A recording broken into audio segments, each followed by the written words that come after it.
Hello hi. അപ്പോൾ എൻ്റെ കയ്യിലൊരു കുപ്പിയൊക്കെ ഉണ്ടല്ലോ. അപ്പോൾ നിങ്ങൾ വിചാരിക്കും എന്താണ് ഇവൻ ഈ കുപ്പിയൊക്കെ പിടിച്ച് നിൽക്കുന്നത് അല്ലേ? പണ്ടൊരു പഴഞ്ചൊല്ല് കേട്ടില്ലേ, ആനവായിൽ അമ്പഴങ്ങ. അപ്പം എൻ്റെ കയ്യിലുള്ള സംഭവം അതാണ് കേട്ടോ. ഒരുപാട് ഹെൽത്ത് ബെനിഫിറ്റ് ഉള്ളൊരു സംഭവമാണ് ഈ അമ്പഴങ്ങ എന്ന് പറയുന്നത്. അപ്പോൾ ഇത് കിട്ടിയതൊക്കെ വലിയൊരു കഥയാണ്. അത് ഞാൻ പറഞ്ഞു തരാം കേട്ടോ, നിങ്ങൾ വീഡിയോ ഫുള്ളായിട്ട് കാണണം. അപ്പോൾ ഞങ്ങളിത് അച്ചാറിട്ട് വെച്ചതാണ്. അപ്പോൾ ഇത് നമുക്ക് ചമ്മന്തി പൊടിക്കാം, അച്ചാറിടാം. ഒരുപാട് ഔഷധ ഗുണമുള്ള സംഭവമാണ് കേട്ടോ ഇത്. അപ്പം നമ്മൾ കണ്ട സമയത്തെ അവിടെ ആർക്കും വേണ്ടാതെ കിടക്കുന്ന സംഭവമായിരുന്നു. അതൊക്കെ ഞാൻ പറഞ്ഞു തരാം കേട്ടോ നിങ്ങൾക്ക്. അപ്പോൾ ഈ അച്ചാർ ഇട്ട് വെച്ചിട്ട് വൈഫാണ് കേട്ടോ സംഭവം റെഡിയാക്കിയത്.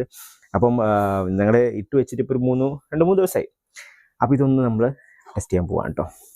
അപ്പോൾ ഇതിങ്ങനെ തുറന്നിട്ട് നല്ല പണമുണ്ട് കേട്ടോ. അപ്പോൾ ഇത് നമ്മുടെ പച്ചമാങ്ങ ഒക്കെ ഇല്ലേ, പച്ചമാങ്ങേൻ്റെ ഒക്കെ ഒരു ടേസ്റ്റാണ് കേട്ടോ ഇതിന്. പച്ചയോടെ കഴിക്കുമ്പോഴും വായിന്ന് വെള്ളം വരുന്നുണ്ട് കേട്ടോ. അപ്പോൾ ഇതിങ്ങനെ നമ്മളിങ്ങനെ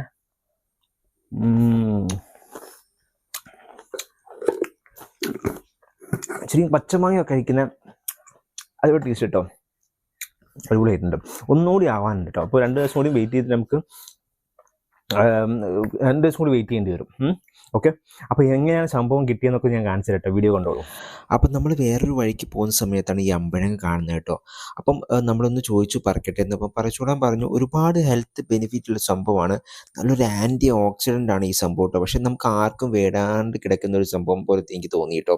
നമ്മളാരും എന്താ പറയുക, പ്രകൃതി നമുക്ക് ഒരുപാട് സംഭവങ്ങൾ നട്ടിട്ടുണ്ടെങ്കിലും നമ്മൾ ആരും അത് യൂസ് ചെയ്യുന്നില്ല. അപ്പോൾ നമ്മുടെ ഹെൽത്തിന് നല്ലതാണ്, അതുപോലെ തന്നെ ചർമ്മത്തിന് നല്ലതാണ്. ഇതിങ്ങനെ തുടച്ച് നല്ല വൃത്തിയാക്കി നല്ല കഴുകിയാക്കിയിട്ട് ഇങ്ങനെ കട്ട് ചെയ്തിട്ട് നല്ലവണ്ണം ഒരു 4 പീസാക്കിയിട്ട് കട്ട് ചെയ്താൽ മതി. എന്നിട്ട് നമ്മളിങ്ങനെ റെഡിയാക്കിയിട്ട് പച്ചമാങ്ങയുടെ സംഭവം ഉണ്ട് കേട്ടോ.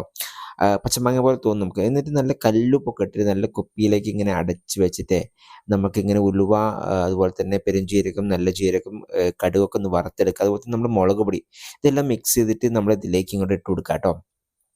അപ്പോൾ ഇങ്ങനെ ജസ്റ്റ് ഒന്ന് ഇട്ടതിന് ശേഷം നമ്മുടെ മുളക് പൊടി ആവശ്യത്തിന് വേണ്ടിയിട്ട് നമ്മൾ ഇട്ട് കൊടുക്കുക കേട്ടോ.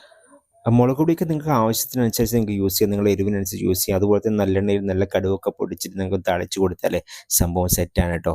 അപ്പോൾ ഇങ്ങനെ മുളക് കുറവാണെങ്കിൽ നിങ്ങൾക്കൊന്ന് ഇട്ട് കൊടുക്കാം. അങ്ങനെ നമുക്കൊരു 3-4 ദിവസം, ഒരാഴ്ചയൊക്കെ വെച്ച് കഴിഞ്ഞാൽ നമ്മുടെ സംഭവം സെറ്റ്.